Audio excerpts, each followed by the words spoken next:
groups. One group will travel with the convoy of motor vehicles, the other will go by camel. This will reduce the load on the vehicles. More importantly, if one group gets into difficulties and has to stop, the other will be able to help.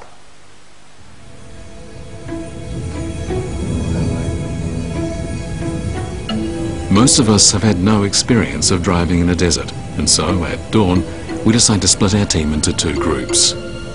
One group will travel with the motor vehicle convoy and the other will ride on camels. We will meet up at a gas station in Arachidia. We have decided to travel this way to reduce the load on the vehicles. Moreover, if one group encounters difficulties and has to stop, the other group will be able to help.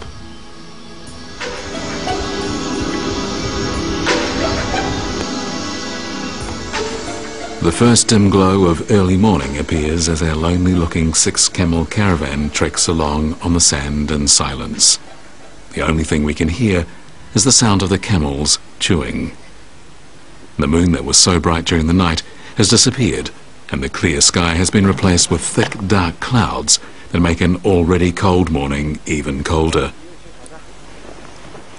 But fortunately, before long, a streak of red appears on the horizon. And in the light of the new day, we feel encouraged.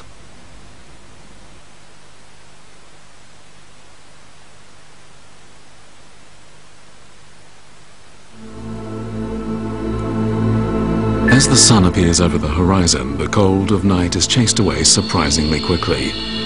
The rising sun is truly beautiful, quite beyond anything we could have imagined. The morning glow causes the sandy peaks to be dyed red.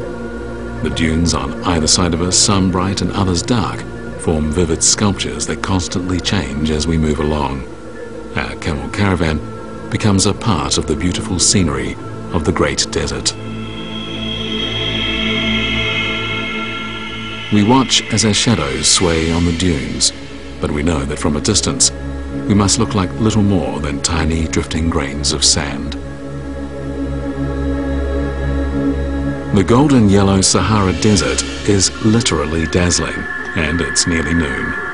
Although it is already winter, the sun looks like a huge fireball above our heads. But perhaps because we're lucky, or perhaps because we haven't penetrated very far into the desert, so far we haven't found the Sahara Desert to be as frightening as we anticipated. We even get the feeling that pleasant surprises lay ahead.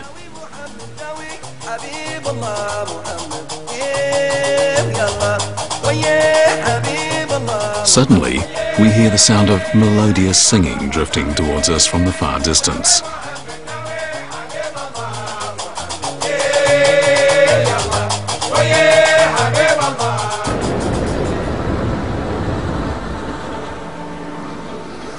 The lights of the motor vehicle convoy sway up and down on the road. This ride on the edge of the desert, however, has turned out to be nowhere near as difficult as had been anticipated.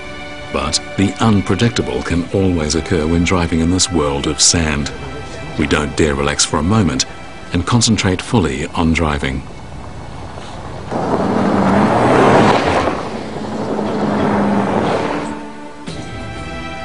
To many people, the desert is a drab, lifeless place linked with death. But when you are actually in the desert, you sense a kind of primitive beauty. The light in the desert is nothing like the light one experiences anywhere else. The sunlight in the desert is strong and sharp. It is perhaps because of the primitive beauty of the desert and the unique light that more than 500 feature films, including the recent The Mummy, have made the desert the main setting.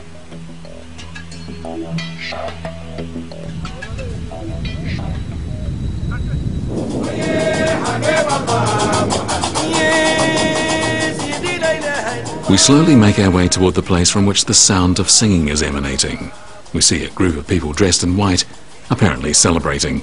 They're so immersed in the music, they don't pay any attention to anything around them. We find the scene a little strange, so we stop to watch.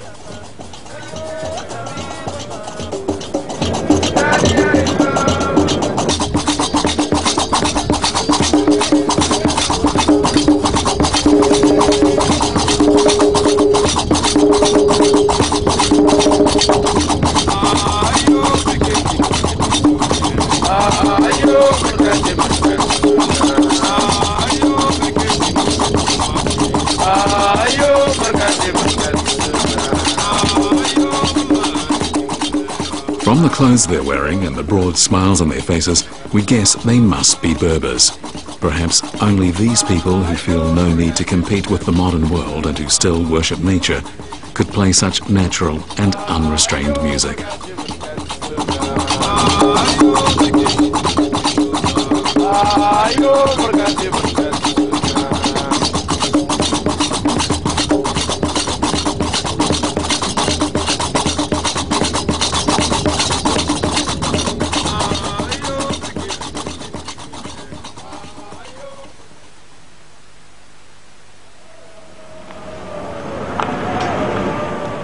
As pre-arranged, at noon the next day our two groups reunite at a gas station in the small town of Arachidia.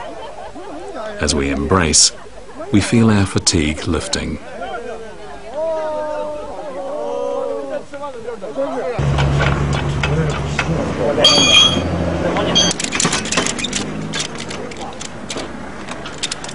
After a rest, we set off again. Our destination is Rabat, the capital of Morocco.